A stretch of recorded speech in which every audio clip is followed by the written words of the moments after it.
বক ফুলের বড়া আমরা নতুন শিখলাম, মানে লোকের কাছে শুনেছি, বিক্রি হয় দেখেওছি। আমার অফিসের ওখানে বিক্রি হচ্ছিল, সেদিন ফেরার সময় আমি একটা প্যাকেট নিয়ে এসেছিলাম। তো অনিতাদি শিমুলিয়া থেকে, উত্তর 24 পরগনা থেকে, উনি বলেছিলেন যে ভেতরের শক্ত অংশটা বাদ দিতে। আমি সেইটাই বাদ দিয়ে নিচ্ছি। শক্ত শক্ত মোচায় যেমন বাদ দেয় না ভেতরে, ঠিক সেই রকম। আমার মা আগেই 5টা ভেজেছে, ভালোই ভেজেছে, আমরা খেয়েছি সেগুলো।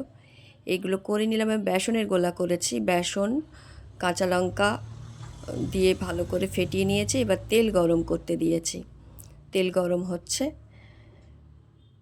বেসনের গোলায় চুবিয়ে ছাড়তে হবে। এইটা কাজটা আমার পক্ষে একটু শক্ত, কারণ আমি এটা চটপট পারি না। তোলা, দেওয়া, উল্টানো, এই কাজটা আমার কাছে খুবই শক্ত, কারণ আমি এই পথের তো পথিক নই।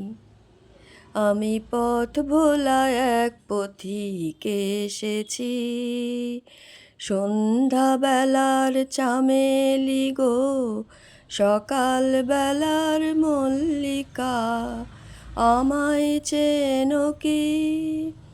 একটা একটা করে দুটো ছেড়েছি।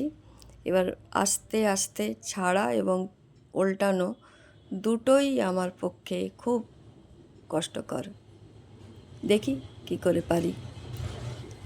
বেসনের গোলায় কাঁচা লঙ্কা, ধনেপাতা, নুন ভালো করে দিয়েছি, কালো জিরে দিয়েছি, দিয়ে ফেটিয়েছি। এই যে এবার উল্টাচ্ছি, একটা একটা করে হয়ে গেছে, একটা বেশ লাল লাল হয়েছে, তুলে নিলাম। তুলে নিচ্ছি, আরও কয়েকটা আছে। আগেই তো কটা মা ভেজেছে, সেটা ভালো টেস্টফুল হয়েছিল, সবাই খুব ভালো বলেছে খেতে।